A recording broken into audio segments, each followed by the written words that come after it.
Juan capítulo 8, versículo 12, por favor, al 20.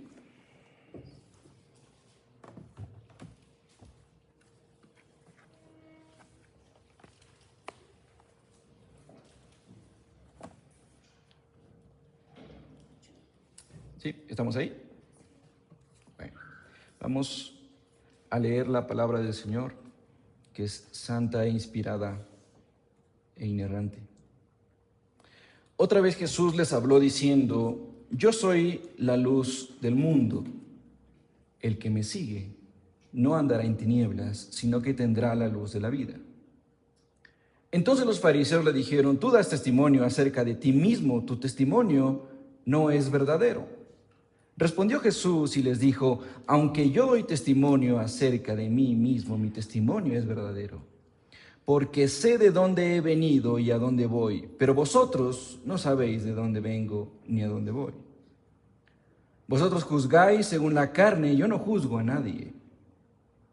Y si yo juzgo, mi juicio es verdadero, porque no soy yo solo, sino yo y el que me envió, el Padre. Y en vosotros y en vuestra ley está escrito que el testimonio de dos hombres es verdadero. Yo soy el que doy testimonio de mí mismo, y el Padre que me envió da testimonio de mí. Ellos le dijeron: ¿dónde está tu Padre? Respondió Jesús: ni a mí me conocéis, ni a mi Padre. Si a mí me conocierais, también a mi Padre conoceríais. Estas palabras les habló Jesús en el lugar de las ofrendas, enseñando en el templo, y nadie le prendió, porque aún no había llegado la hora. Amén. Tomen asiento.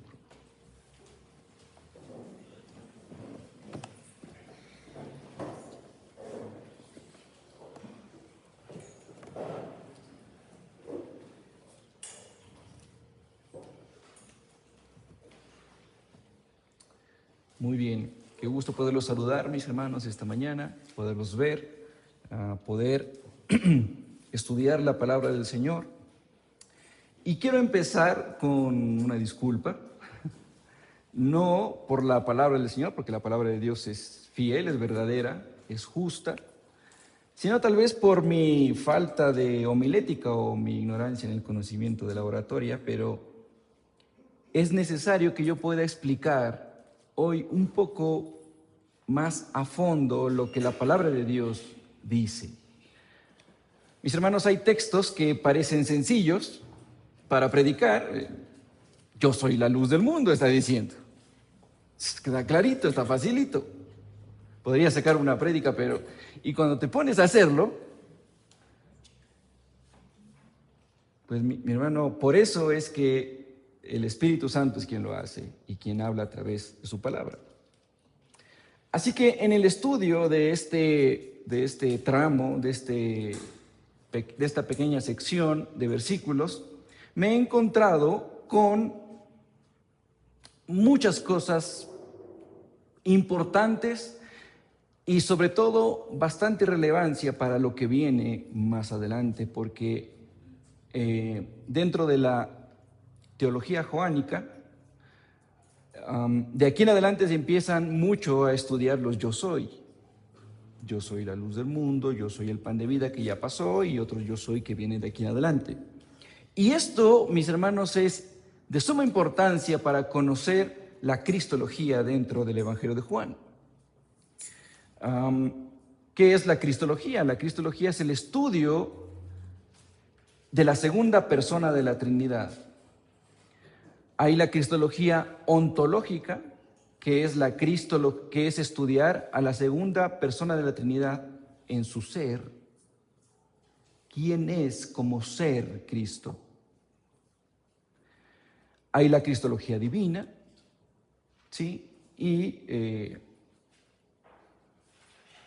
hay una cristología antropológica, pero no puede separarse de la cristología divina. ¿Por qué explico todo esto, mis hermanos? Porque esto vamos a ver hoy, parte de esto vamos a ver, y es necesario que tengamos en nuestra mente qué significan estos términos. Así que, como ustedes saben, yo predico, vamos haciendo ciertas reflexiones de los textos. Bueno, pues hoy va a ser un poco diferente. Hoy no lo voy a hacer del todo, mis hermanos. No les voy a dar leche, sino carne, ¿sí? Porque ya hemos avanzado, ¿no es cierto? Así que vamos a poner atención a lo que vamos a hablar. Voy a dar algunos textos de referencia para que usted, si quiere, los pueda estudiar en su casa, pueda anotar. Y al final, ahora sí, al final vamos a hacer una pequeña conclusión, ¿sí? De lo que nos quiere decir el texto. Entonces, ¿estamos claros hasta ahí, verdad? Sí. Bien. He titulado el sermón de hoy, Jesús, la luz del mundo. Jesús, la luz del mundo. Vamos a leer el versículo 12, por favor, con atención. Tengo la Reina Valera de 1960 y dice: otra vez Jesús les habló diciendo: yo soy la luz del mundo, el que me sigue no andará en tinieblas, sino que tendrá la luz de la vida. Bien, ¿cuál es la ubicación y el trasfondo histórico? ¿Y qué es lo que el texto está haciendo aquí? ¿Sí? Bien, ¿dónde ocurre esta escena o dónde ocurre esta sección? Ya lo hemos hablado, ¿no es cierto? Ocurre dentro del templo. Y esto lo vamos a ver más adelante en el versículo 20, donde están ubicados, ¿sí? Estas palabras de Jesús en lugar de las ofrendas. Él está en el templo. Y ahí dice, enseñando en el templo. Él está en el templo, pero también está ligado a lo que pasó en el capítulo 7. ¿Qué fiesta se celebró en el capítulo 7? Más bien, sí, estoy bien. ¿Qué fiesta? La fiesta de los tabernáculos. Y hubo un rito ahí, ¿no es cierto? ¿Cuál era? El rito del agua. ¿Sí se acuerdan, no? ¿Cuál era el rito del agua? Bien. Entonces, lo que va a pasar aquí está íntimamente ligado con eso porque Jesús sigue en el templo. Y había el ritual del agua y Jesús aprovechó para hablar que Él es esa agua verdadera, el agua de vida, que quien tomaba de Él sería realmente saciado. Pero esto también nos quiere decir que no era el único ritual que había en ese momento, ¿verdad? Porque dentro de la liturgia, llamémoslo así, de la celebración de esta ceremonia, que era la fiesta del tabernáculo, se hacían algunas actividades, y a esto le llamamos liturgia, porque eran en el templo. Había una que era fuera del templo, que es justamente esta, ¿sí? Y la historia y también la Biblia lo describe como el ritual de la iluminación del atrio. Eso es lo que está pasando aquí. Cuando dice, otra vez les habló diciendo, es cuando está en medio de esta iluminación del atrio. Este ritual se describe que había enormes calendarios, no, mis hermanos, candelabros, ¿sí? Enormes candelabros o lámparas, ¿sí? ¿Y cómo las encendían? Bueno, cogían escaleras, imagínense, eran grandes, las ponían, las encendían con aceite o con algún material que pueda consumirse de a poco. ¿Y dónde lo hacían? Bueno, lo hacían en los patios de Jerusalén, en los patios del templo, en los patios de las casas. ¿A qué hora lo hacían? Lo hacían en la noche. Así que estos se encendían con ciertos aceites y esta era una gran celebración nocturna. Esta era una celebración nocturna en la noche. Y la historia general, mis hermanos, la historia dice que este ritual, cuando lo hacía el pueblo de Jerusalén, no había patio en Jerusalén que no quedara iluminado por esa luz. En ese tiempo, mis hermanos, no teníamos empresas de luz pública, ¿no es cierto? No había los postes como ahora los conocemos y había lugares muy oscuros. Pero en este ritual, en esta ceremonia, todo quedaba iluminado justamente por este ritual de la luz. Es decir, aparte de que era una gran celebración, también era un recordatorio fuerte. ¿De qué? ¿Qué se les viene a la mente, mis hermanos, cuando ustedes leen esto? Y que hay el atrio y que los prenden los candelabros y hay luz en todo lado sobre el pueblo de Jerusalén. ¿Qué se les viene a la mente a ustedes?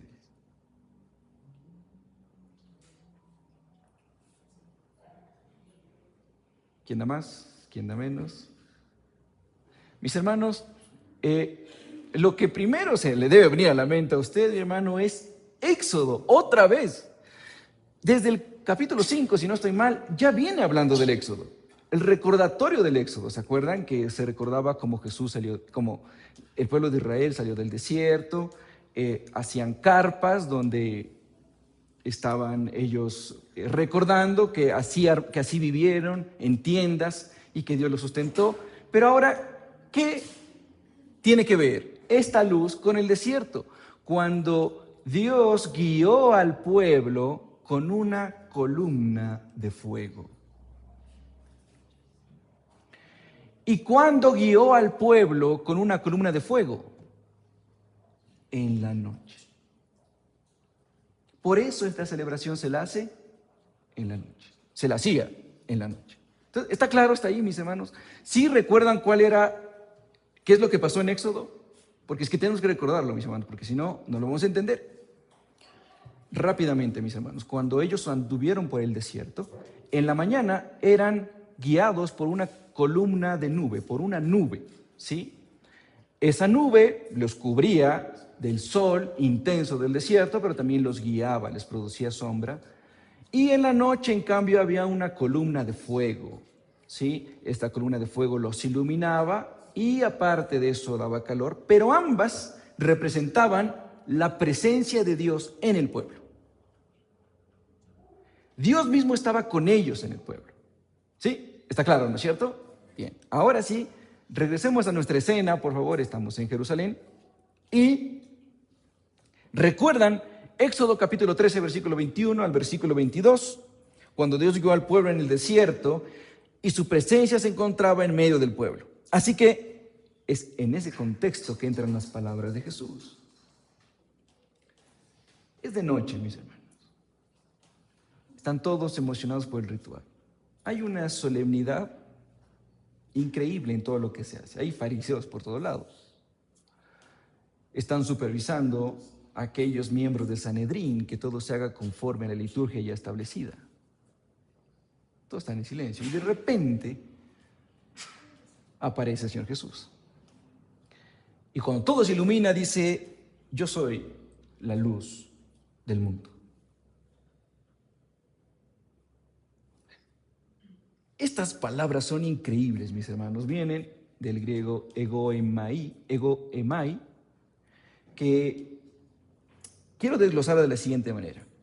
Yo, ¿qué es la palabra yo? Yo es un pronombre, ¿no es cierto? Este es un pronombre. Ahora, un dato importante, mis hermanos, cuando usted estudia griego, los pronombres generalmente no se usan en el idioma griego. Se usan solamente específicamente para denotar o para aclarar un énfasis específico, ¿sí? Subrayando autoridad o identidad de algo, ¿sí? En este caso, lo que está pasando, traducido al español, tomando en cuenta este accidente gramatical, es que ahora se dice yo y ningún otro. Es lo que está diciendo Jesús. Yo y nadie más, porque no pueden por su naturaleza propia. Yo soy la luz del mundo y nadie más. Eso es lo que está diciendo el Señor Jesús. Porque Él pudo decir, soy luz. ¿Hay pronombre ahí? Hay un pronombre que está intrínseco, pero no se lo está diciendo. Cuando digo, soy luz, ¿de quién estoy hablando? De uno mismo, ¿no es cierto? De mí mismo, de a yo. Pero entonces lo que el Señor está diciendo, Yo soy el único que soy. ¿Sí? Es como un énfasis sobre lo mismo y lo mismo. ¿Sí? Me está llamando Carlitos. Otra cosa. La palabra soy es la palabra eimi. Ahora, ¿qué tiene que ver esto? Es colocación de tiempo. La palabra eimi me está colocando en el tiempo. Yo soy es una frase en presente indicativo continuo. Mis hermanos, yo les dije al principio que íbamos a hablar de estas cosas. Es un presente indicativo continuo. ¿Qué es esto? Es que el Señor Jesús está diciendo, más bien dicho, no está diciendo yo fui,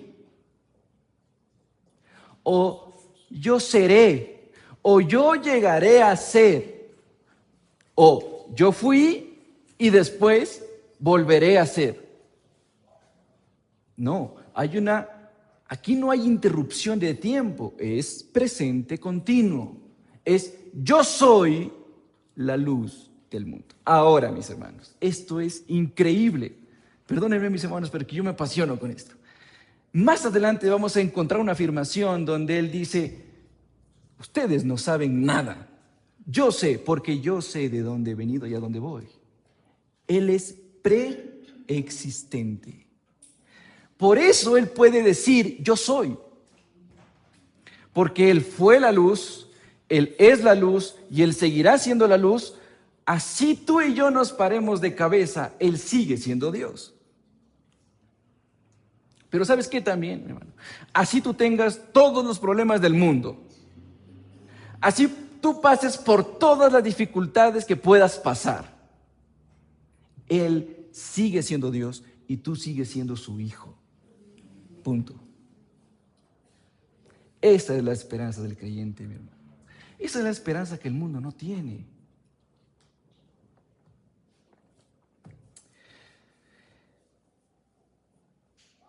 Juan lo conecta con el nombre que fue revelado a Moisés en el Éxodo, ¿no es cierto? En Éxodo capítulo 3, versículo 14, está esta famosa frase, o esta famosa escena, llamémoslo así mejor, cuando Moisés está en el desierto y el Señor se le presenta ¿en qué?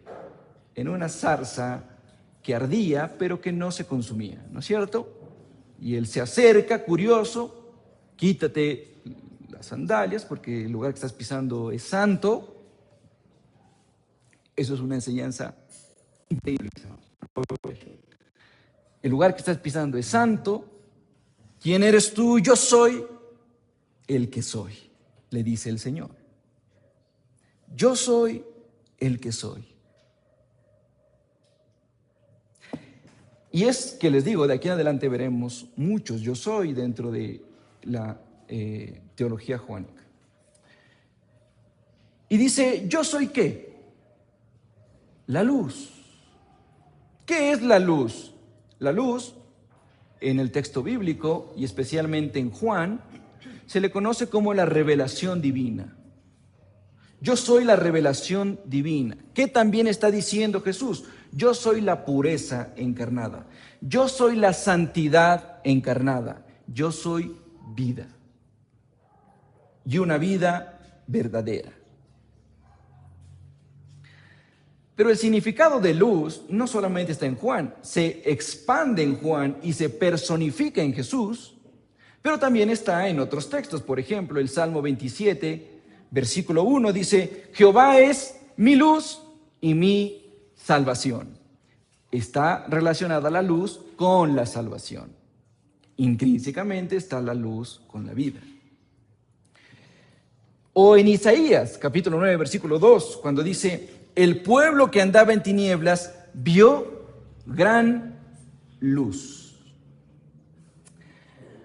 Ahora, ¿luz de qué, mis hermanos?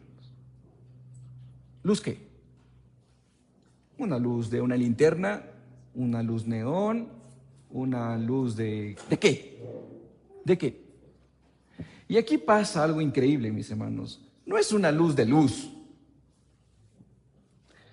prender algo y alumbrar algo. No, es una luz de vida. es una luz de vida. Ya vamos a entrar a eso. Yo soy la luz. Primero dice, del mundo. ¿De quién? Del mundo. Ahora, esta palabra mundo es importante, mis hermanos. Es muy importante.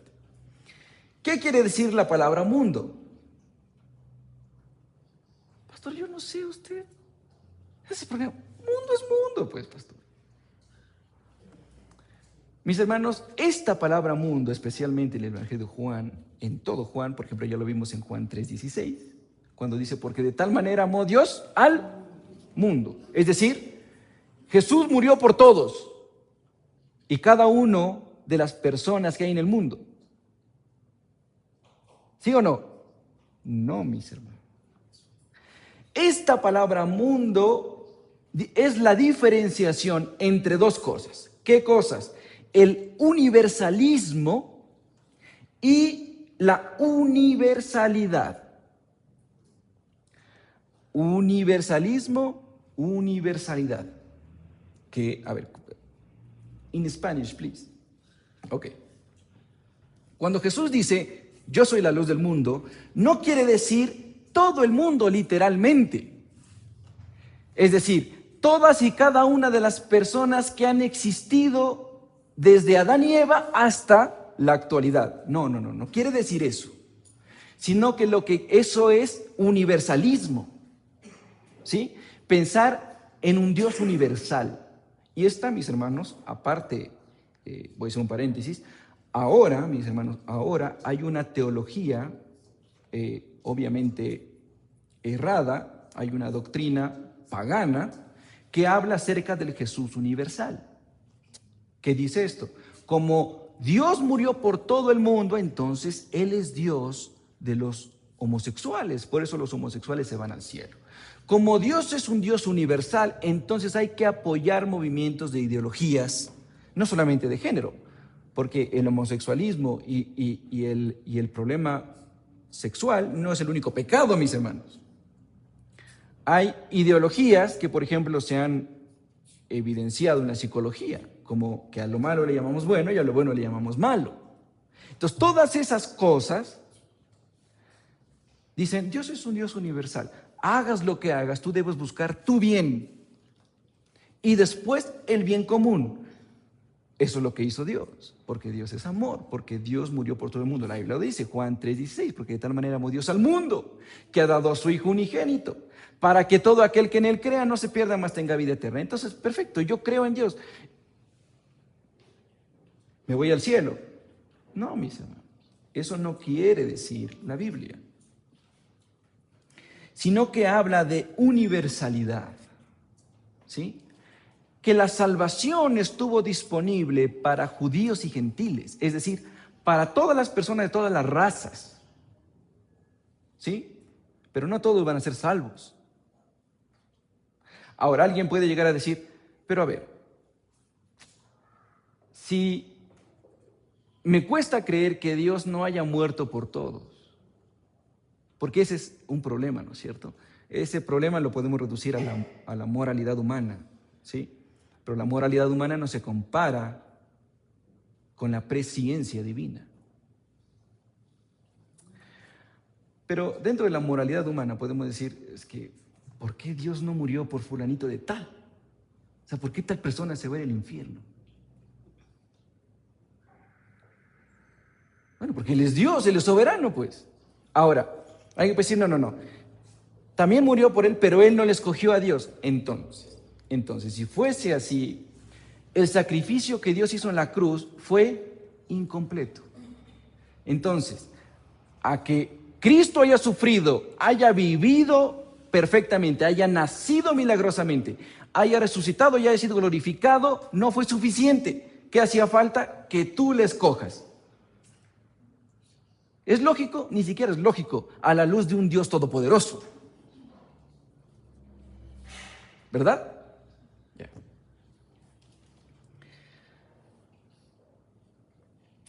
Esta frase de la luz también se encuentra en Isaías 49:6, cuando habla proféticamente acerca del siervo de Dios, que es el Mesías, que es Jesús, mencionándolo como luz a las naciones. Ahora, luego pone una condición. Dice, yo soy la luz del mundo. Yo soy la luz del mundo. Y aquí pone una condición que obviamente ustedes lo van a asociar a la palabra mundo, que ahora la vimos.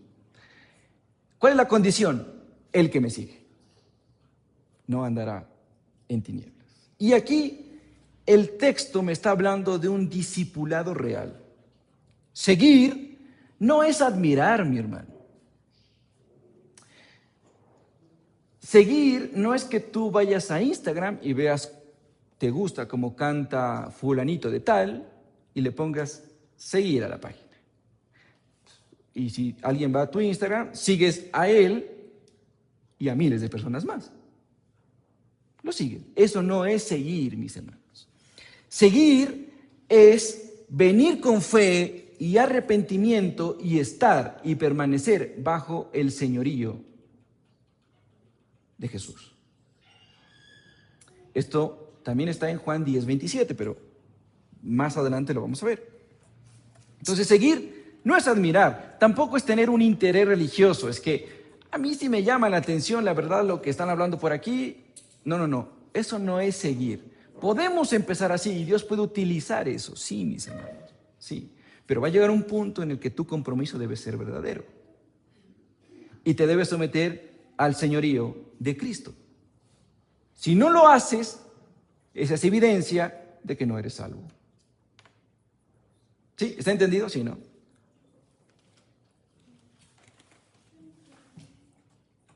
Ahora, tenemos lo que se conoce como la promesa negativa. Más adelante habrá una promesa positiva. La promesa negativa es, no andará en tinieblas. No andará en tinieblas. Entonces, mis hermanos, el hecho de que tú hayas creído en Jesús y que tú hayas creído en la luz verdadera significa que tú ya nunca pecas, ni vas a pecar de aquí en adelante. ¿Verdad? No, mis hermanos. No andar en tinieblas no significa impecabilidad, no significa que tú no vayas a pecar, sino que tú tienes una nueva dirección de vida. Tú tienes una nueva dirección de vida, mi hermano. Mira, ¿cuál es tu dirección de vida? Hay preguntas sencillas, pero no fáciles de contestar. Por ejemplo, ¿quién eres tú? ¿Hacia dónde vas?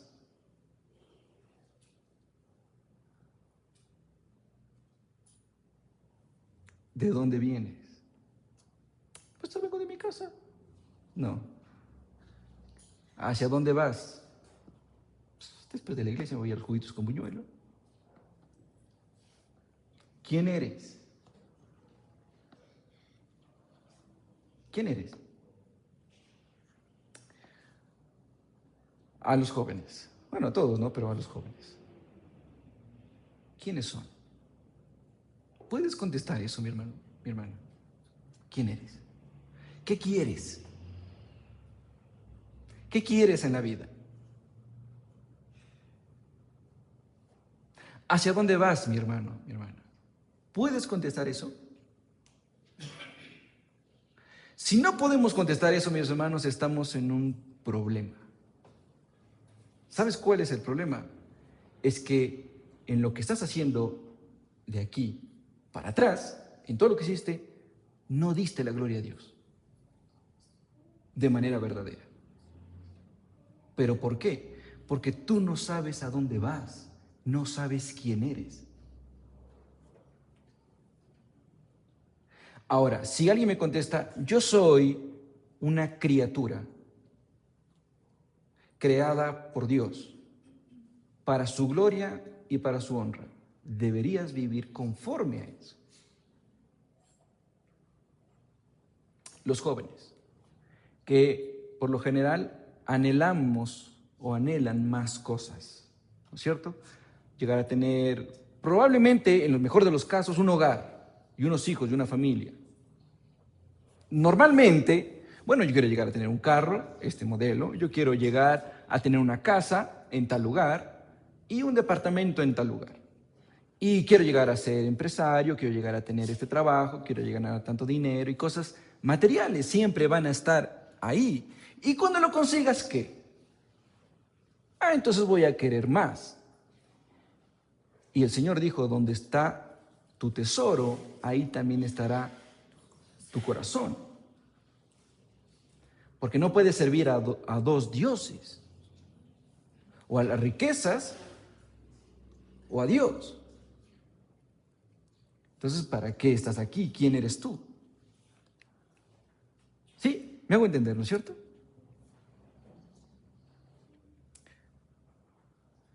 El creyente tiene una nueva dirección, mis hermanos.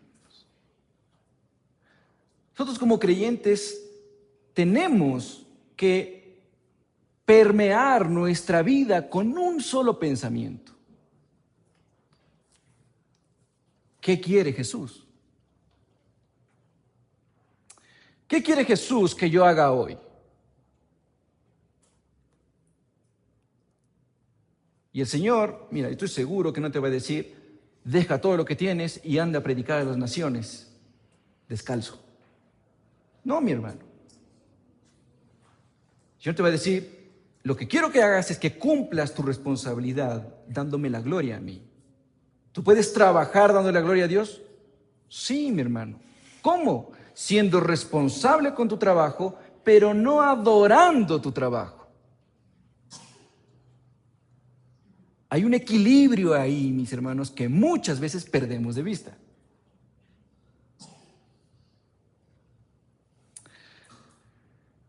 El Señor no te va a pedir que vendas todo lo que tienes y que tengas a tus hijos desamparados. No, te va a pedir que disfrutes de tus hijos y que los críes con responsabilidad, porque herencia de Jehová son los hijos. ¿Te das cuenta, mi hermano? Que parece una vida similar, pero es totalmente diferente. El creyente tiene una nueva dirección, mis hermanos. Por eso ya no andará en tinieblas. Andar en tinieblas es andar a tientas. No sé a dónde voy. Tú no puedes ver y entras a tu cuarto y tú sabes, te imaginas dónde están las cosas y lo que quieres coger es el celular y sabes dónde lo dejaste. Entonces vas a tientas hasta que encuentras algo. Prendes la luz y ves todo. Eso es andar a tientas. Aquel que está con Jesús no anda en tinieblas. Sabe que entra a la habitación por una razón y por un propósito. Y ahora viene la promesa positiva. No solamente no andará en tinieblas, sino tendrá luz de la vida. Cuando tú entras a un lugar oscuro, necesariamente necesitas una linterna, una luz que puedas ver mejor, ¿no es cierto? Que te ayude a ver mejor. Bueno, nuestro texto no habla de ese tipo de luz, habla de luz de la vida. Poseer vida por estar unido a Cristo. En otras palabras, mis hermanos, quiero hacerlo más fácil. Cristo no solamente muestra el camino, porque eso haría una luz normal, ¿no es cierto? Tú prendes y te muestra el camino. No. Lo que Jesús está diciendo aquí es que Él no solamente te está mostrando el camino, sino que Él mismo es el camino. Juan 14:6, que hoy lo leyó mi hermano Jackson. Cristo es la luz divina. Seguirle a Él es salir de las tinieblas hacia la vida, pero rechazarle, mis hermanos, rechazarle es permanecer en la oscuridad, aunque tú y yo seamos religiosos. Bien, versículo 13. De aquí en adelante ya avanzo más rápido, en ese me demoraba más. Versículo 13. Entonces los fariseos le dijeron, tú das testimonio acerca de ti mismo, tu testimonio no es verdadero. Bien, Jesús acaba de declararles, yo soy la luz del mundo. Pero ¿cuál es la reacción de los fariseos? Recuerdan que siempre que habla Jesús hay una reacción. O le aceptas o lo niegas. En este caso hay litigio, hay discusión, hay objeciones a una afirmación, ¿no es cierto? ¿Y qué es lo que le dicen? Tú das testimonio acerca de ti mismo. Tu testimonio no es verdadero.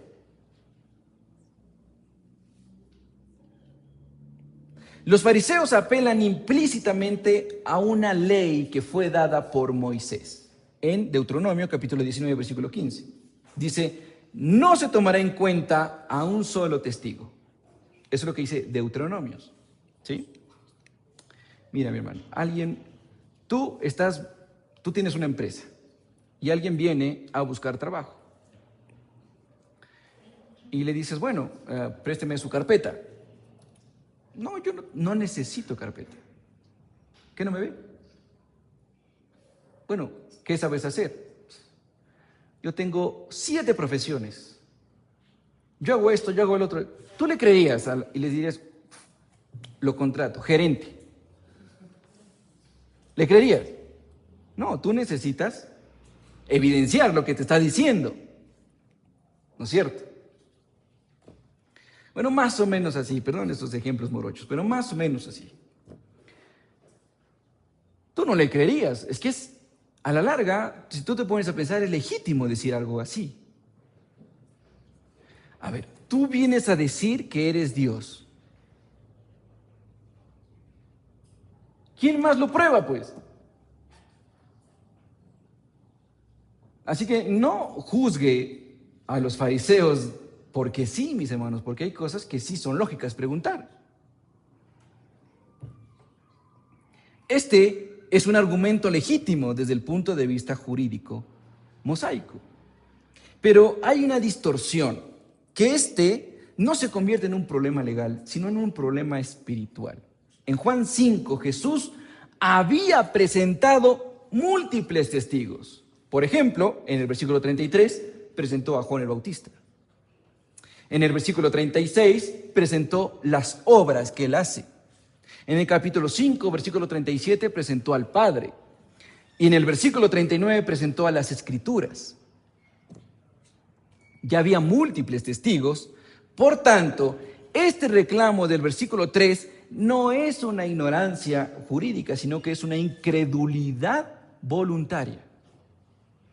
¿Sí? Juan 3, 19 ya lo profetizó, bueno, no lo profetizó, lo escribió Juan, que dijo que la luz vino al mundo y los hombres amaron más las tinieblas, porque sus obras eran malas. ¿Te das cuenta? A esto, mis hermanos, le conocemos en teología como la teología del rechazo. ¿Qué es la teología del rechazo? Mis hermanos, vamos a sincerarnos. El hombre, por naturaleza, no es neutral. Tú no eres neutral, mis hermanos. Siempre te vas a inclinar a algo. Siempre. Siempre. Hay una discusión, tú no eres neutral. Porque el hombre es así por naturaleza, no es neutral.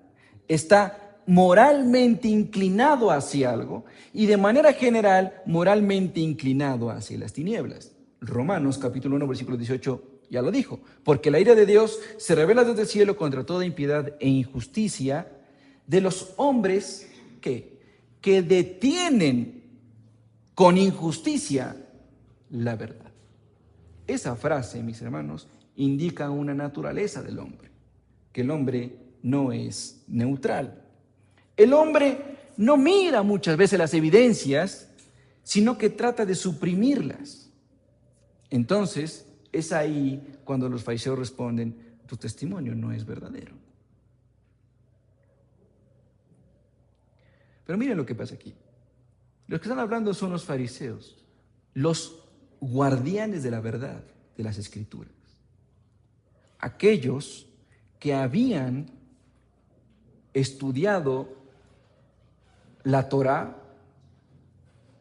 los libros históricos, los libros proféticos. Ellos están acusando a la verdad encarnada que es Jesús. Imagínate.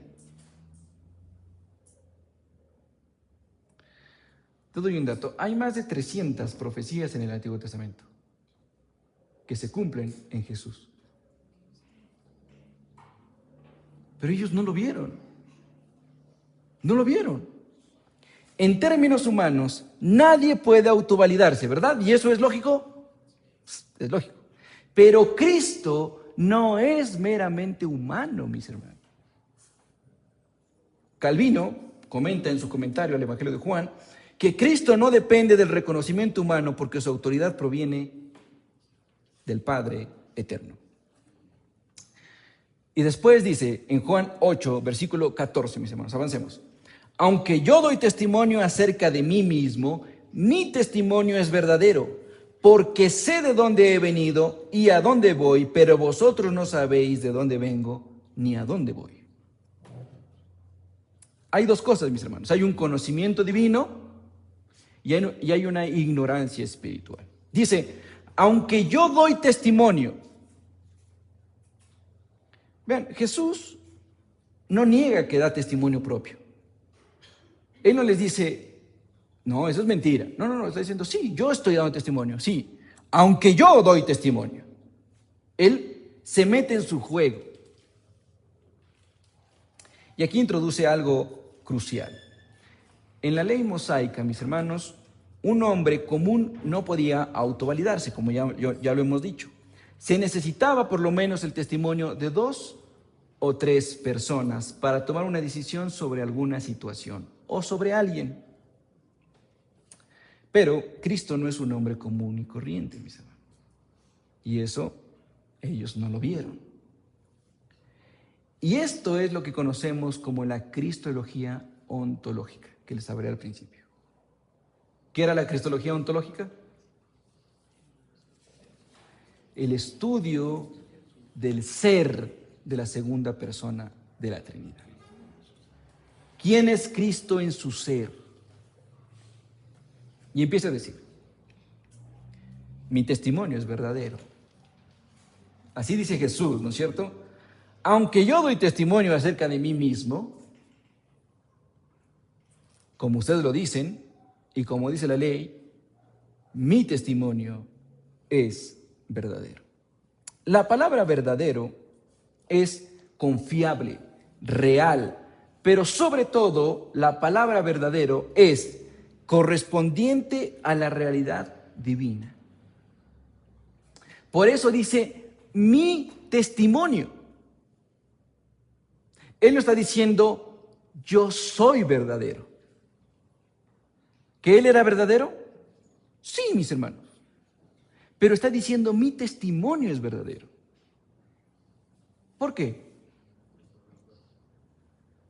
¿Por qué no dice, vean, todo lo que yo les estoy hablando habla de mí y yo soy verdaderamente Dios? ¿Por qué no dijo eso? Sino que dijo, sí, aunque yo doy testimonio de mí mismo, mi testimonio es verdadero. Vean, lo que Jesús está haciendo es apelando al conocimiento de los fariseos. Todo lo que se habló de mí antes es verdadero, se cumple en mí. Eso es lo que está diciendo el Señor. Porque de mí ha hablado la Escritura y hoy estoy aquí frente a ustedes. Yo soy la luz del mundo. Y después dice, porque sé de dónde he venido y a dónde voy. Y aquí está el corazón del argumento, mis hermanos. Jesús fundamenta la validez de su testimonio en un origen celestial, porque Cristo es preexistente. La opinión de Cristo es la misma opinión del Padre y la misma opinión del Espíritu Santo. Pero Cristo no solamente dice de dónde viene, que es preexistente, que Él siempre fue Dios, sino sabe a dónde va. ¿A dónde va?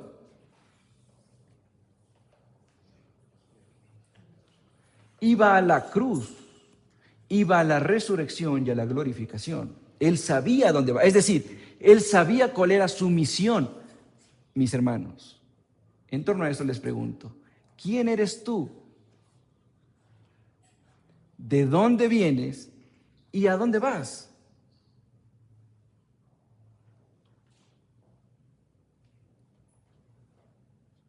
Jesús lo tenía claro todo el tiempo. Yo vine a este mundo a cumplir una misión, la misión de redención, y he hecho todo lo que el Padre me ha dicho, y las ovejas que Él entregó en mi mano, de esas ninguna se ha perdido. Y al final dijo, la hora ha llegado, glorifica a tu Hijo glorificará al Padre. Y cuando estuvo en la cruz, consumado es. Él siempre supo quién era, a qué venía, de dónde venía y a dónde iba. Siempre. Y tú y yo, mis hermanos, estamos llamados a seguir el modelo de este verdadero hombre, Jesús. Y eso empieza en la identidad, mi hermano. ¿Quién eres tú? ¿Quién eres tú?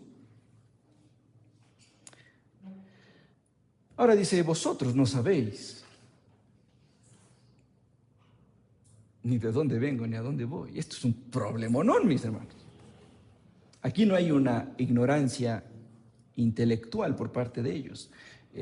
Primera de Corintios, capítulo 2, versículo 14, dice, el hombre natural no percibe las cosas del Espíritu. Ahora te voy a hacer un paréntesis, mi hermano. Dice, te lo voy a leer. Aunque yo doy testimonio acerca de mí mismo, mi testimonio es verdadero. Porque yo sé de dónde vengo y a dónde voy, pero vosotros no sabéis de dónde vengo ni a dónde voy. Esta palabra porque a mí me llamó mucho la atención, porque yo doy testimonio acerca de mí. Lo que yo digo acerca de mí es verdad. ¿Por qué? Porque yo sé de dónde he venido y a dónde voy. El Señor tiene pleno conocimiento. Aquí hay un atributo que es la omnisciencia, ¿verdad? Él sabe todo, Él lo conoce todo. Él sabe todo de sí mismo. Él sabe todo del Padre, Él sabe todo del Espíritu Santo. Lo conoce a plenitud. ¿Tú lo conoces todo? ¿Tú eres omnisciente? Mira, te voy a decir una cosa. ¿Sabías tú, mi hermano? Yo, como les he dicho algunas veces, yo me he topado con gente que dice que es atea.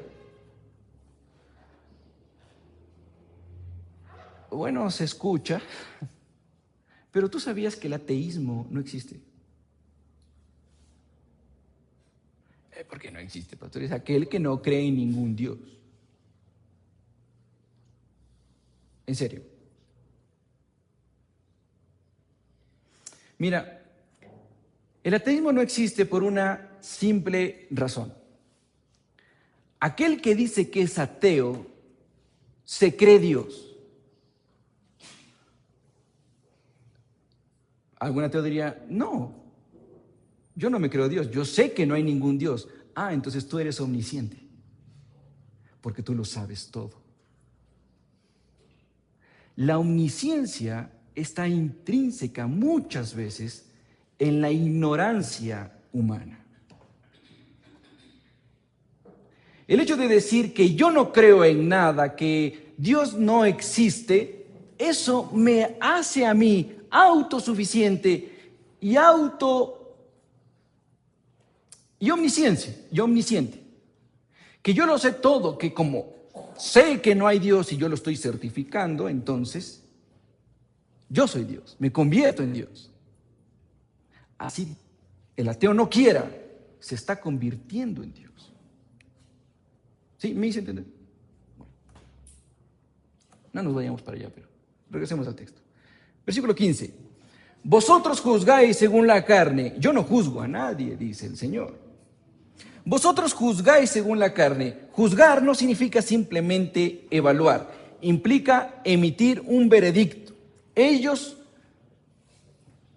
no lo están analizando. Los fariseos no lo estaban analizando. Lo estaban condenando.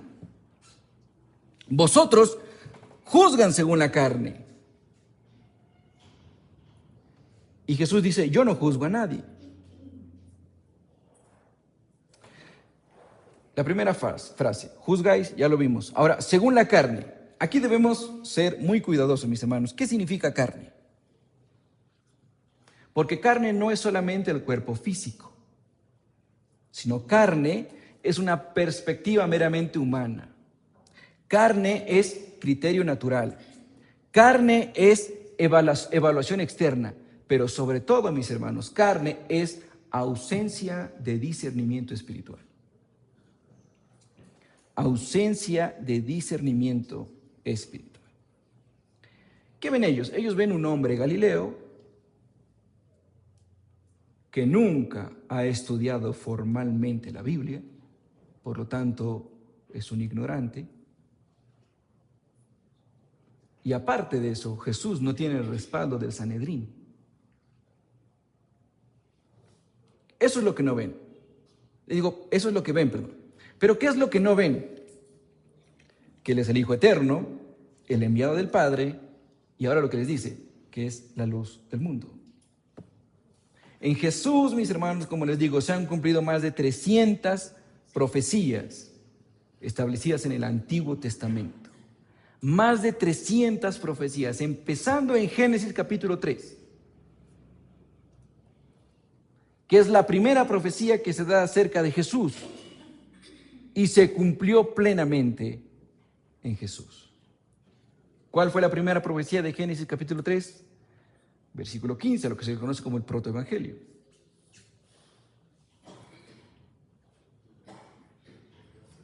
¿Cuál era?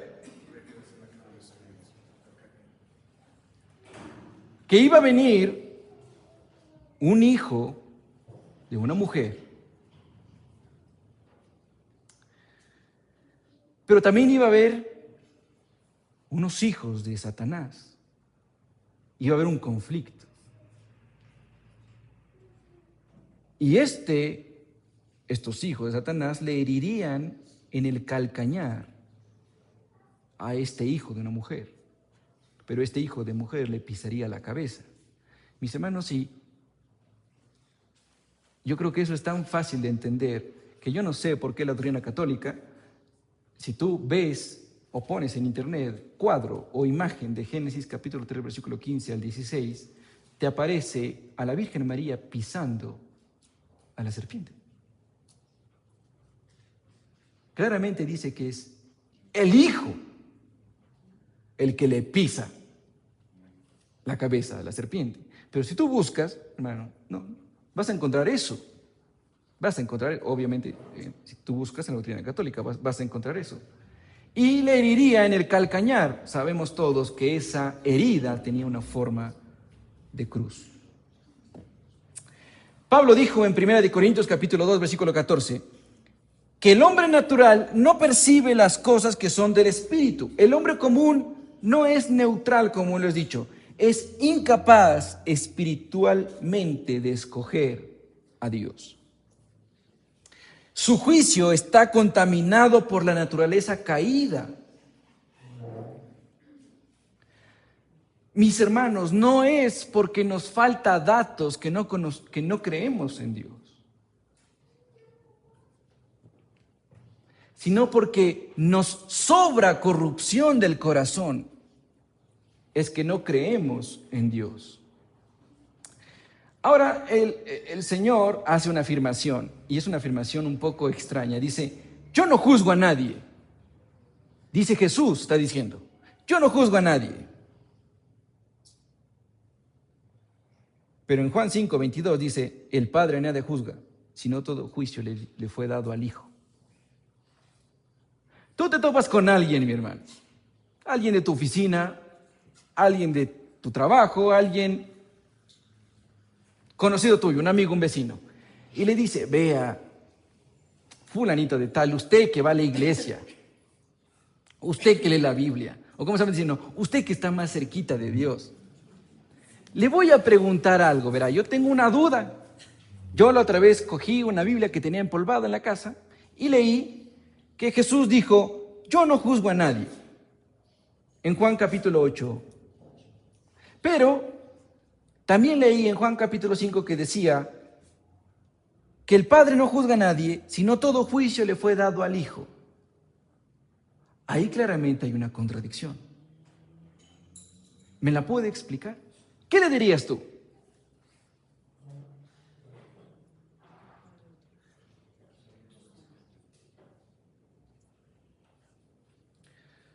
Es más, en Juan capítulo 9, versículo 33, el Señor Jesús dice, para juicio he venido.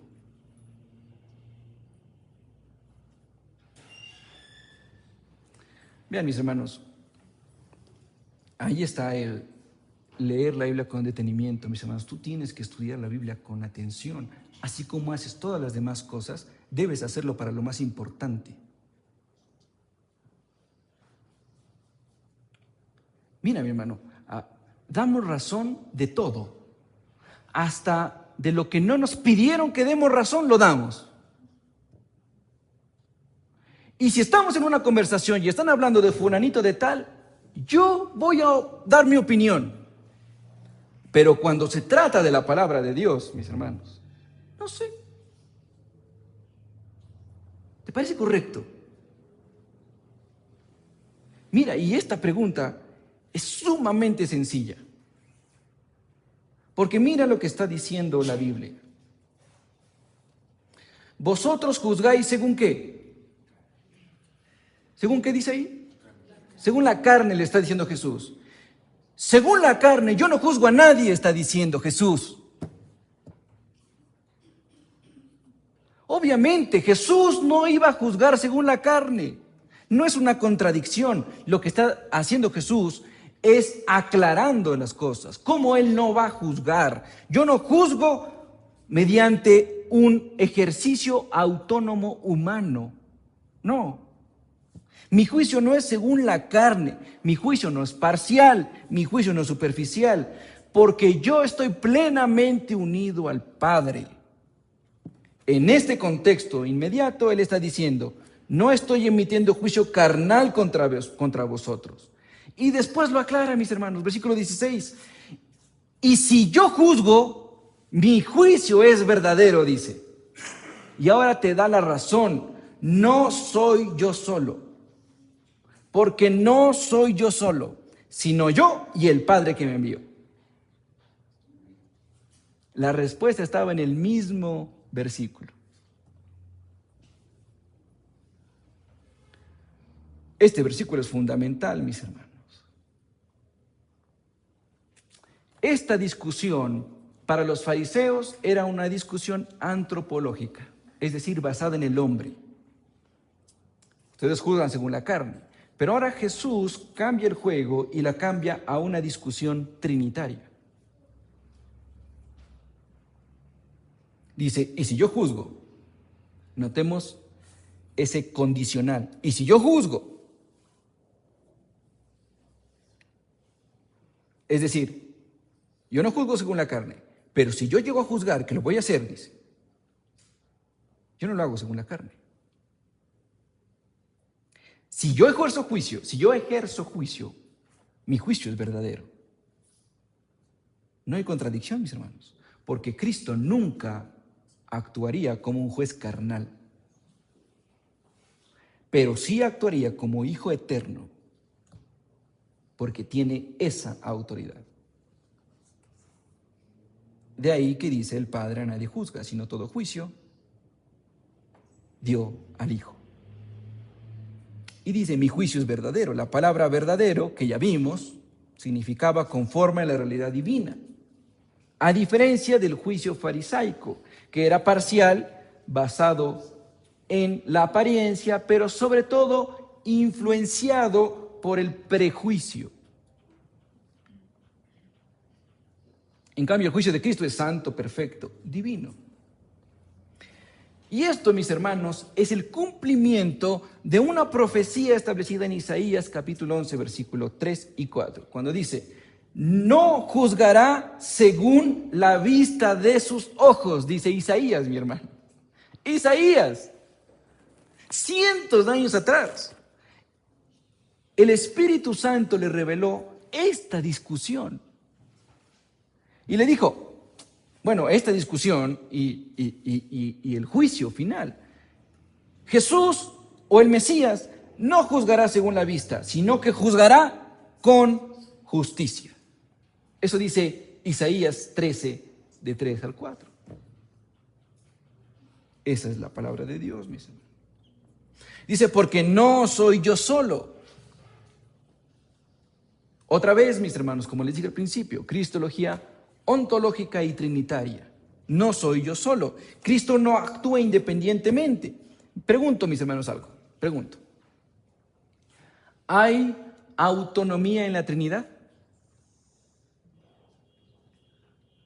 Entienda bien la pregunta, hermano. ¿Hay autonomía en la Trinidad?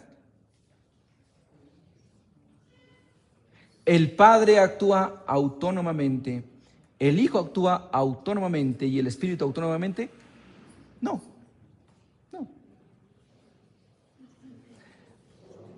Hay una voluntad indivisible, mis hermanos, en la Trinidad. La misma opinión del Padre es la misma opinión del Hijo.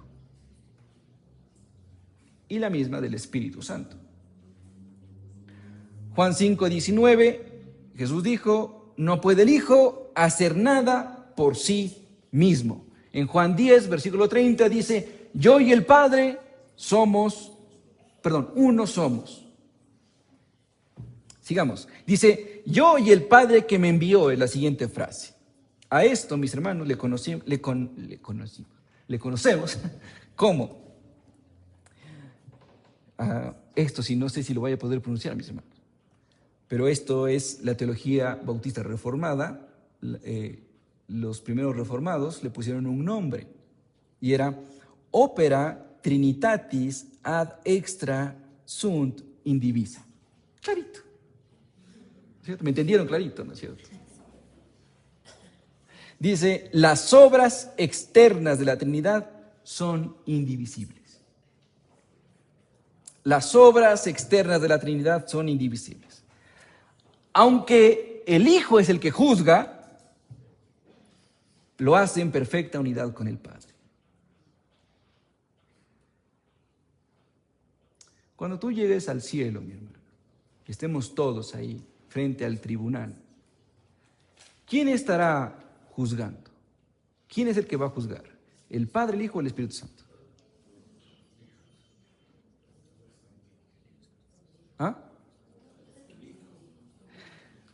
Hagámoslo más difícil. Cuando tú llegues al cielo, ¿tú a quién vas a ver? ¿Tú vas a ver al Padre? ¿Vas a ver al Espíritu? Tampoco.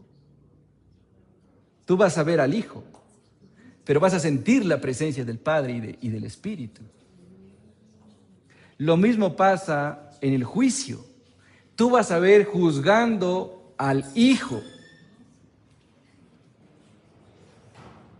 pero vas a saber que detrás de ese juicio está también el Padre y el Espíritu.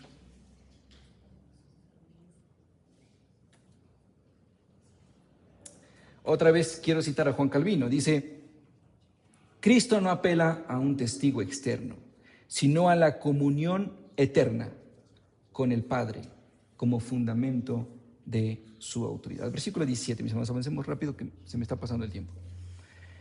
Y en vuestra ley está escrito que el testimonio de dos hombres es verdadero. Y aquí, mis hermanos, lo que va a hacer el Señor Jesús me encanta, mis hermanos. Me encanta lo que va a hacer el Señor Jesús. Y es que, mis hermanos, esto es increíble. El Señor Jesús pero cuando estuve aquí en la tierra, déjenme decirlo, era como pasado. Era tan inteligente, era tan sabio, tan lleno de sabiduría, tan lleno de amor, mis hermanos, que yo no me puedo imaginar cómo serían las palabras de Jesús. Y Jesús es tan inteligente que sabe lo que hace. Va a tomar las mismas palabras de ellos y va a desarmar el argumento de ellos con sus mismas palabras. Y mira lo que dice el Señor Jesús. Está bien.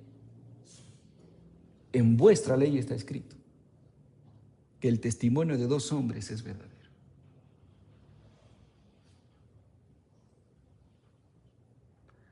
Jesús se baja a jugar al terreno de ellos. Bueno, ¿quieren jugar así? No hay problema. Y Él empieza a jugar de esa manera sin perder de vista la Trinidad. ¿Qué es lo primero que les dice? En vuestra ley. Yo pregunto, ¿quién escribió la ley? ¿Moisés escribió la ley? Dios escribió la ley y le fue dada a Moisés. ¿Jesús escribió la ley? Él mismo escribió la ley. El que está parado frente a ellos. Ya se sabía la ley porque él la escribió. Así que Jesús pudo decir, nuestra ley dice lo siguiente, pero le dice vuestra ley.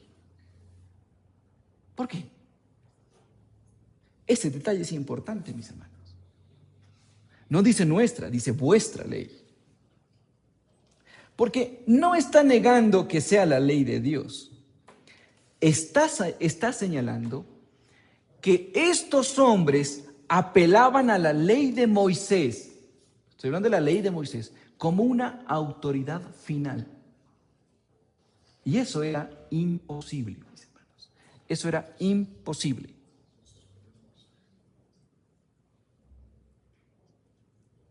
Perdón, estoy grabando desde este audífono y me sonó algo, pero está grabando.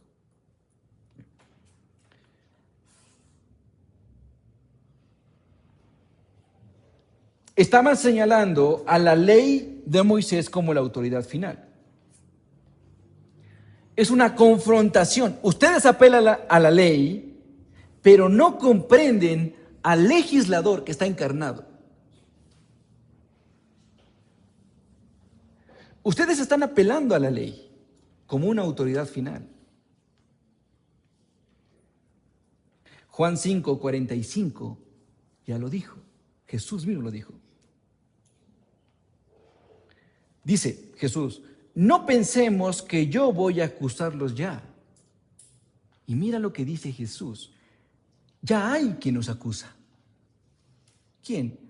Moisés. Lee Juan 5:45.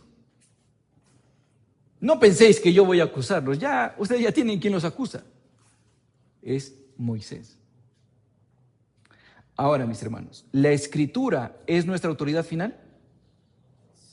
Sí, mis hermanos, es lo que le conocemos como sola escritura, ¿no es cierto? Es nuestra autoridad final.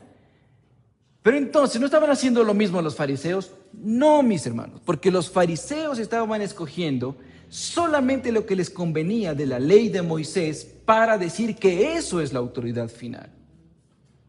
Perdían de vista los históricos, los proféticos, los himnos, los salmos, los proverbios, todo.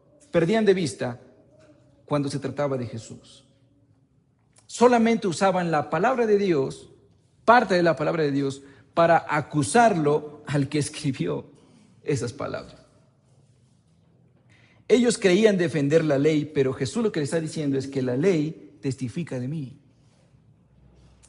Y ahora Jesús, como les dije, se baja al terreno de ellos y les dice, ustedes, perfecto, en vuestra ley dice, Deuteronomio 19:15, no se tomará en cuenta a un solo testigo. Yo me imagino, no, mis hermanos, esto no dice la Biblia, yo me imagino, ¿no?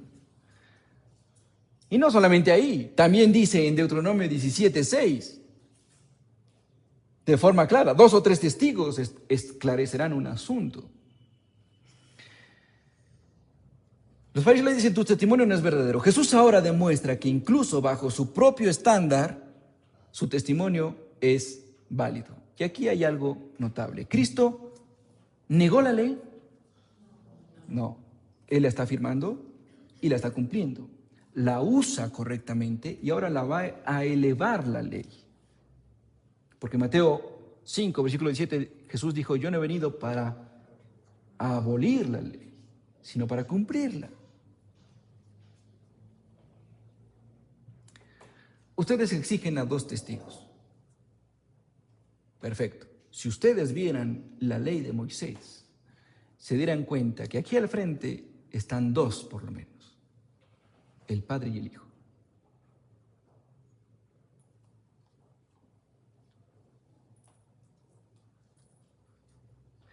Estamos hablando del Mesías. Los fariseos sabían que el Mesías venía de Dios. Y cuando se vayan a topar con estas cosas, los fariseos sabían que estaban ante Dios mismo.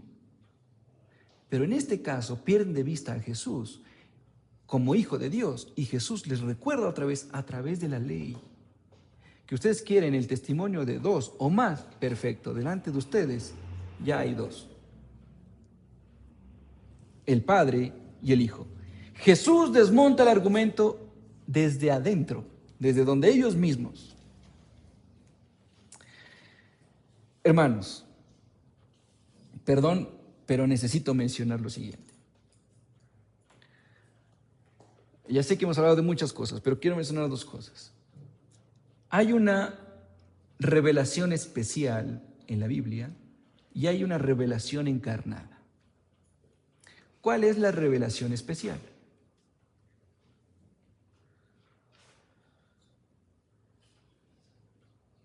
Parece miércoles, como estamos hablando. Por no venir los miércoles, toma, les traje los miércoles al domingo. ¿Cuál es la revelación especial? La revelación especial es la ley. ¿Cuál es la revelación encarnada? Cristo. ¿Sí? Entonces, hay unidad económica entre los dos. ¿Sí? La revelación especial nunca va a contradecir la revelación encarnada, ni la revelación encarnada nunca va a contradecir la revelación especial. Cristo nunca va a contradecir la ley, ni la ley va a contradecir a Cristo. Hay una economía divina aquí. La ley apuntaba a Cristo. Cristo no contradice la ley, sino que viene y la consuma. Hay personas, mis hermanos, que apelan continuamente a la Escritura, pero no reconocen a Cristo como su centro. A veces somos ortodoxos externamente, pero estamos en tinieblas en nuestro corazón. Tú puedes citar Deuteronomio como lo hicieron los fariseos y rechazar al Dios encarnado. Tú puedes saberte la Torá de memoria como los judíos o como la religión del judaísmo o como el falso cristianismo, pero seguir rechazando a Jesús. Mira, mi hermano, cómo cada versículo cada vez revela algo más. La incredulidad no es falta de texto, es falta de reconocimiento espiritual. La luz está presente, la ley confirma a Cristo, el Padre lo respalda y aún así no creen. Versículo 18. Yo no soy el que doy testimonio de mí mismo y el Padre que me envió, yo soy el que doy testimonio de mí mismo y el Padre que me envió da testimonio de mí. Dos afirmaciones, mis hermanos. Voy a avanzar rapidísimo porque ya me estoy atrasando. Dos afirmaciones rapidísimas. Dice, yo soy el que doy testimonio de mí mismo. Primera afirmación. Y la segunda, el Padre da testimonio de mí. En ninguno de los dos casos hay testigos humanos.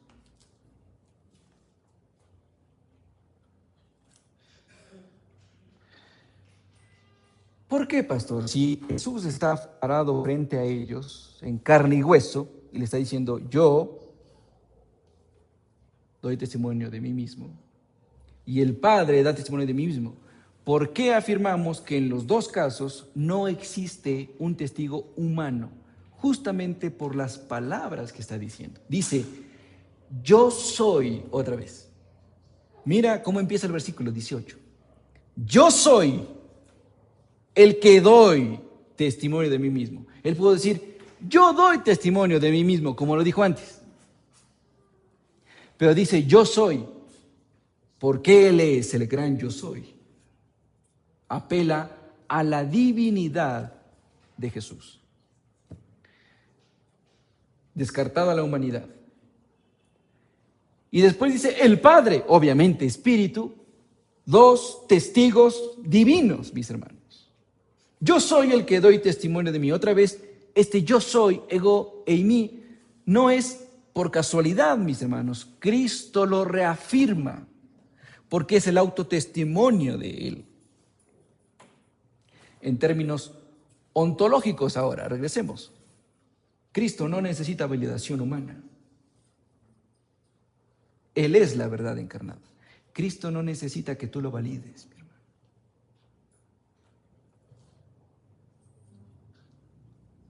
Y el Padre que me envió da testimonio de mí. Hay una distinción personal. El Padre es el que envía, el Hijo es enviado. Mis hermanos, por eso yo no sé cómo se ha podido sostener tanto el unitarismo o el unicitarismo, aquellos que creen que hay un solo Dios que actúa de vez en cuando de diferentes maneras. No son tres, dicen ellos. Pero yo no entiendo, por ejemplo, ese texto. ¿Cómo le explican los unitarios este texto? Yo soy el que doy testimonio de mí mismo. El Padre también da testimonio de mí mismo.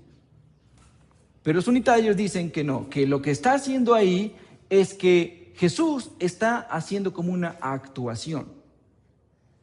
Que dice, yo doy testimonio de mí mismo y cuando yo sea el Padre, también voy a dar testimonio de cuando yo era el Hijo. Es un absurdo, mis hermanos. Claramente hay una unidad de esencia, pero hay una distinción de persona. El testimonio es uno. Juan 5, versículo 37 dice, también el Padre que me envió ha dado testimonio de mí. ¿Cómo da testimonio el Padre de Jesús? ¿Cómo? Ya lo dijimos. Las obras, Juan 5:36. Las escrituras, Juan 5:39. La voz en el bautismo, cuando Jesús se bautizó, en el Evangelio de Juan, que a esto se le conoce como la tradición sinóptica. La resurrección en Hechos capítulo 2. Y terminamos, mis hermanos. Versículo 19 y versículo 20. Ellos le dijeron, ¿dónde está tu padre? Respondió Jesús, ni a mí me conocéis ni a mi Padre. Si a mí me conoceréis, también a mi Padre conoceríais. Estas palabras habló Jesús en el lugar de las ofrendas, enseñando en el templo. Y nadie le prendió porque aún no había llegado su hora. Esta pregunta, ¿dónde está tu Padre?, es una pregunta que insulta, ¿sí? Que insulta, no es que lo están preguntando con humildad, sino es burla, es desconfianza, es una insinuación a su origen. Esto lo vamos a ver en el versículo 41 del capítulo 8. No me voy por eso para allá. Pero lo más grave de esto es que han reducido la declaración trinitaria que Dios está haciendo a una pregunta de burla.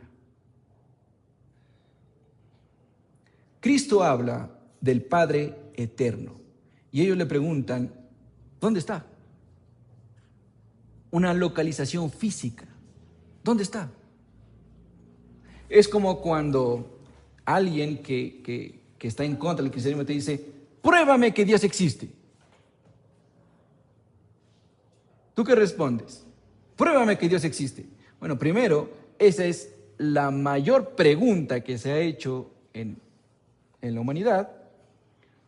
Pero mis hermanos, increíblemente tiene respuesta. Mira, pruébame tú la gravedad. Tráeme la gravedad, tráemela, preséntamela. Dime, gravedad, Carlos. Carlos, gravedad. No puedo, pero la siente. Lo mismo pasa con Dios.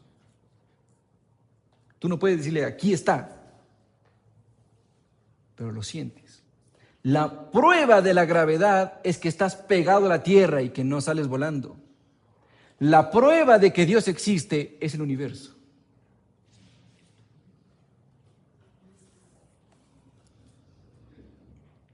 Y ellos preguntan eso.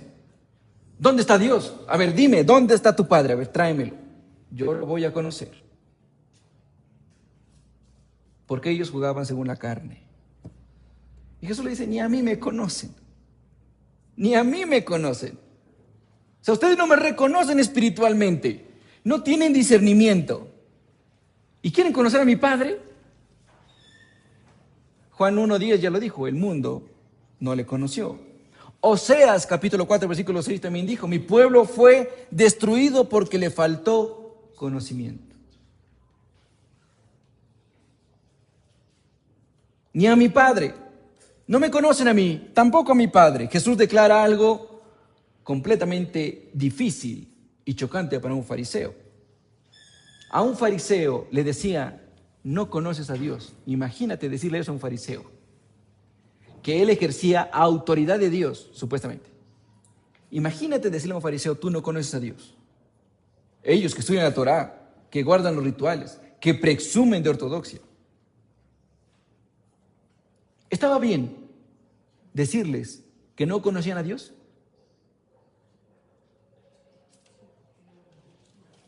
Respondan, mis hermanos, a ver. Despierten.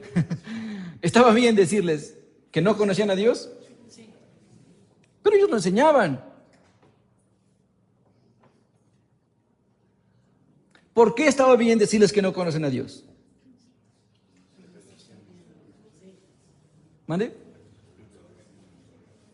No, mis hermanos. Porque no se puede conocer al Padre si no es por medio de Cristo. Estaba perfecto que les diga eso. Ustedes no conocen a Dios, porque ustedes pueden conocer a Dios solamente a través de mí.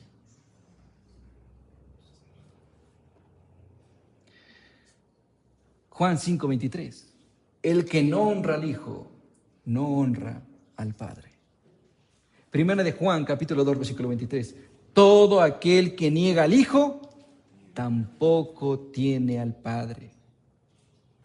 Mi hermano, mi hermana, no existe conocimiento verdadero de Dios fuera de Cristo. Otra vez Calvino, el tío Calvino, dice, nadie puede pretender conocer a Dios mientras rechaza a Cristo, porque el Padre solo se revela en el Hijo. ¿Dónde dijo Dios todas estas palabras? En el lugar de las ofrendas. En el templo. Él está en el corazón de Israel. Él está en el centro de la adoración.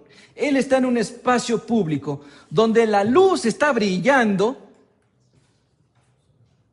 Él les está diciendo que ustedes no conocen a quienes están adorando. Esto que están alumbrando no significa nada.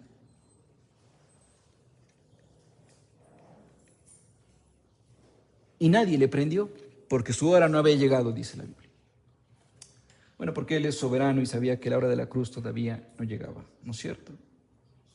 Sabemos que Jesús no fue aprehendido, ¿no es cierto? Jesús no fue arrestado, ¿verdad? Nosotros, los que conocemos la Biblia, sabemos que no fue arrestado, ¿verdad? Hechos capítulo 2, 23 dice que fue entregado por el determinado consejo. Es decir, Jesús mismo se entregó. Él vino para eso. Porque nada ocurre fuera del plan eterno.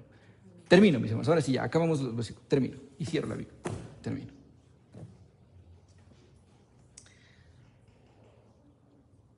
En el siglo XVIII, te cuento algo.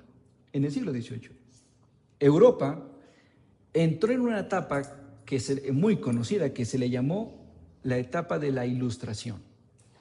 Muchos de ustedes deben conocer esta historia y también se nos dio en el colegio. Pero ¿qué pasó aquí? Cosas que probablemente no nos cuentan, ¿no? Intelectuales proclamaban que la humanidad había salido de una oscuridad medieval. Por eso se le llamó la Ilustración a este periodo. Y había entrado en la edad de la razón. Ellos decían así, la luz, decían, ahora vendrá del pensamiento autónomo del hombre. ya no estará dominada. Hubo un gran filósofo en ese tiempo que fue Immanuel Kant, que dijo o definió la etapa de la Ilustración como la salida del hombre de su minoría de edad, es decir, dejar de depender de autoridades externas como la religión y pasar a madurar, a pensar por sí mismo.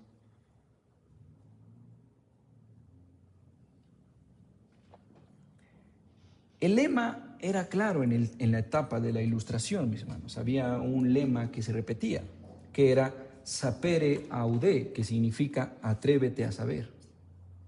Como una revolución, mis hermanos. Como esas falsas revoluciones de Ernesto Che Guevara, por ejemplo. Un maniático.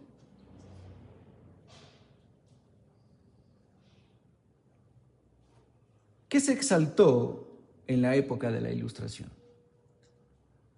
Se exaltó la razón, se redefinió la moral, se desplazó la autoridad bíblica, se relativizó la revelación, el hombre se proclamó a sí mismo como la nueva fuente de la luz. Eso fue lo que pasó en la época de la Ilustración. Después, mis hermanos, en 1789, que fue la Revolución Francesa, la Revolución Francesa proclamó que había libertad total, que había igualdad y que había fraternidad. Pero tú te vas a los libros de historia y ¿qué encuentras después de esa proclamación? El famoso reinado del terror. Después de la libertad, después de la igualdad y después de la fraternidad, paradójicamente, viene el reinado del terror. Miles fueron ejecutados. La guillotina se convirtió en un símbolo del nuevo orden. Incluso la razón misma fue personificada y transformada en una diosa que se adoró incluso en Notre Dame. Más adelante, la historia continuó. En el siglo XIX, el cual heredó este optimismo racionalista, muchos creían que la ciencia y la razón ahora sí traerían un progreso moral evidente. Pero otra vez, llegó el siglo XX, hijo directo del racionalismo secular. ¿Y qué produjo? 2 guerras mundiales, genocidios masivos, ideologías totalitarias y sistemas ateos que persiguieron la fe.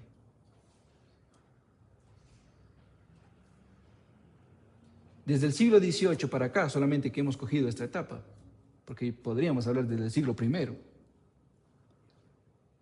Esa es la luz del hombre.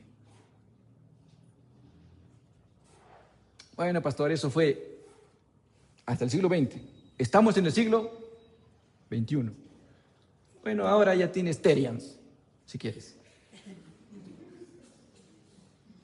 Algunos deberían ser. Que el Terians no es una ideología nueva, mis hermanos, es una ideología muy antigua. Pero hoy ha salido, mis hermanos, otra vez, como para recordarnos lo que somos sin Dios. Y por cierto, mis hermanos, muchos nos burlamos de los Terians. He visto muchos memes muy buenos, mis hermanos, videos muy chistosos, que yo también me he reído, mis hermanos. Hay un veterinario que está haciendo una campaña de esterilización para los que se creen Terians, pero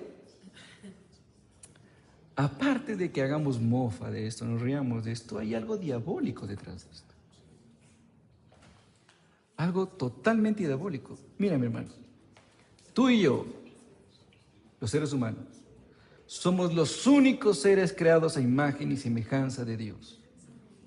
Y lo que está haciendo el hombre es transformar esta imagen de Dios en una criatura común y corriente, denigrando primero la imagen de Dios.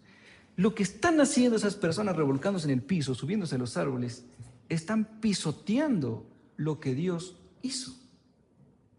Esto, mira, y todas las ideologías, todas, apuntan directamente en contra de Dios. Nosotros vemos este está mal de la cabeza, este es un problema de esto, sí. Mi hermano, sí, pero no es el principal problema, sino que hay algo diabólico atrás y que muchas veces tú y yo no reconocemos, mis hermanos.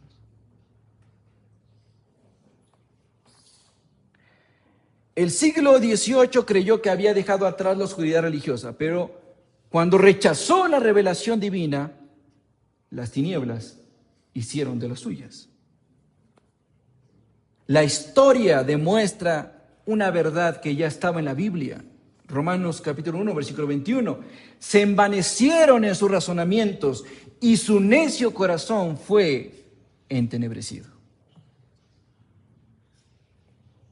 La humanidad siempre está buscando luz, pero solamente hay una luz verdadera.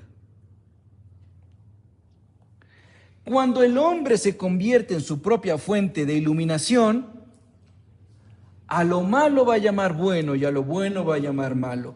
Va a redefinir la verdad, va a redefinir la justicia y terminará en tinieblas supuestamente sofisticadas.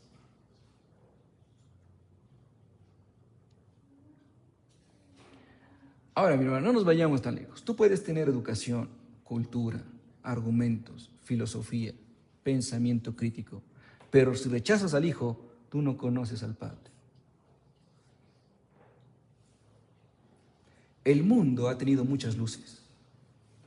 Ha tenido la ciencia como luz, la razón como luz, la política como luz, la religión institucional como luz, pero solo hay una luz que ha dicho yo soy el que soy, y ese es Jesús. Y cuando esa luz habla no necesita la validación humana, mi hermano. La pregunta no es si el mundo tiene ideas, la pregunta es, ¿tú has sido iluminado por Cristo?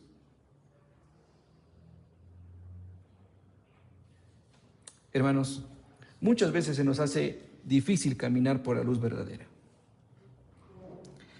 ¿Por qué difícil? Porque la dificultad nace del ego, la soberbia, del orgullo. Lo explico, mis hermanos. Nosotros queremos ser luz. No nos agrada que nos digan por dónde debemos caminar, ni lo que debemos hacer. Al hombre natural no le gusta.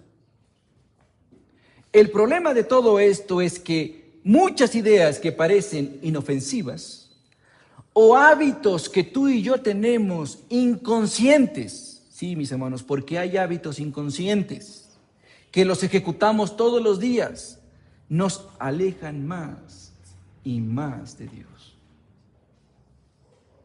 Hasta que un día abres los ojos y ha sido tarde y ves que tú estás lejos de Dios, caminando en tinieblas, y ahí te preguntas, ¿qué pasó?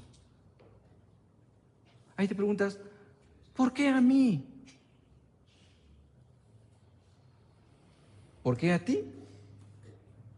No sé, ¿qué hacías cuando llegabas del trabajo? ¿Qué hacías cuando te ibas a la cama? ¿Qué hacías en la mañana?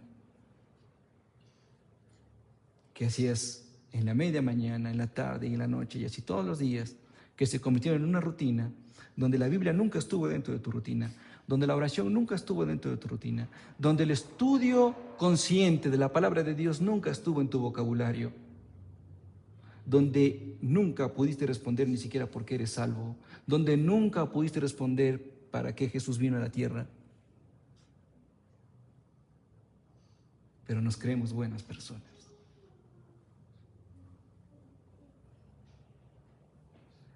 Pensamos que somos inteligentes y que tenemos la razón en todo lo que se nos presenta, mis hermanos. Pero tú y yo no tenemos pensamientos conscientes. Deberíamos ser conscientes en todo momento. ¿De qué estás hablando? Sé consciente de lo que hablas. ¿Qué estás pensando? Sé consciente de lo que estás pensando. ¿Qué haces? Sé consciente de lo que estás haciendo. La mente consciente reconoce la luz de Cristo. Pero cuando el ego ataca tu corazón, entonces rechazas a Cristo. ¿Cómo? Mi hermano, tú puedes tener una casa limpia y reluciente y un corazón que está lejos de Dios. Tú puedes tener un trabajo y ganar mucho dinero y estar lejos de Dios.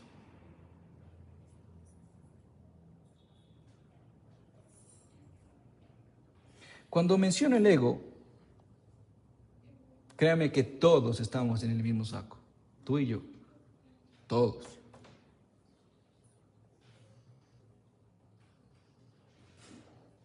Porque todo lo que hacemos lo hacemos para nosotros. Todo. ¿Cuánto anhelamos? ¿Cómo quieres que actúen los que están a tu alrededor? ¿Cómo quieres que actúen tus hijos contigo? ¿Cómo quieres que actúe tu esposo contigo? ¿Cómo quieres que actúe tu esposa contigo? Somos egocéntricos, mis hermanos, todos.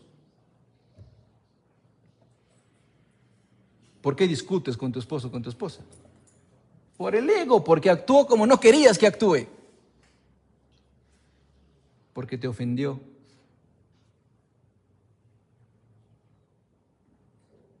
Queremos controlar cómo quiere que los otros hablen con nosotros, inconscientemente.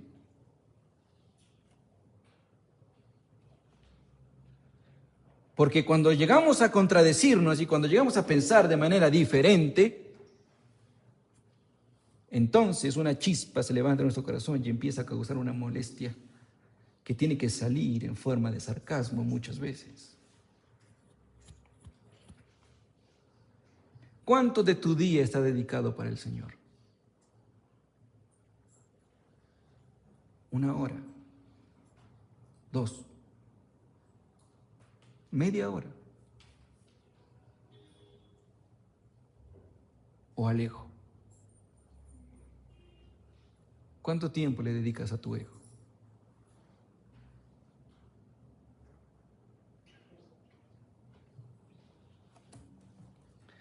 Pero el Señor dijo, yo soy la luz del mundo. El que me sigue no andará en tinieblas. Mis hermanos, aquí hay una promesa. Para ti y para mí. Estamos en tinieblas. Quieras o no, caminamos en tinieblas. Hay una salida. Estás vivo, mi hermanos. Estamos vivos. Tengo un primo en este momento que está en coma. El día de anteayer en la noche se ha puesto a tomar y se ha caído. Y se golpea la cabeza varias veces y está en coma. La familia necesita $1,000 diarios para mantenerlo vivo. O lo desconecta.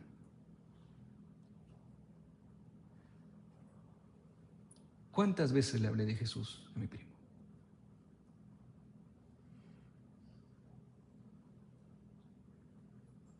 Tuve la oportunidad de hacerlo. Él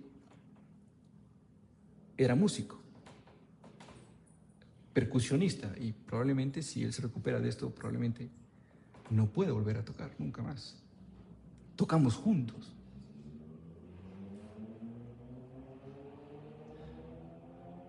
Y créanlo o no, mis hermanos, yo le hablé de Jesús. Pero él en este momento está sin Dios.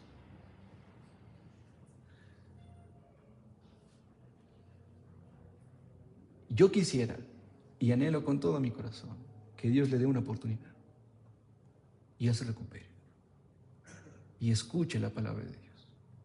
Pero y si no, mi hermano, ese que está en el hospital el día de hoy puede ser tú o puedo ser yo. Y probablemente roguemos ahí por una oportunidad más y tal vez no la tengamos.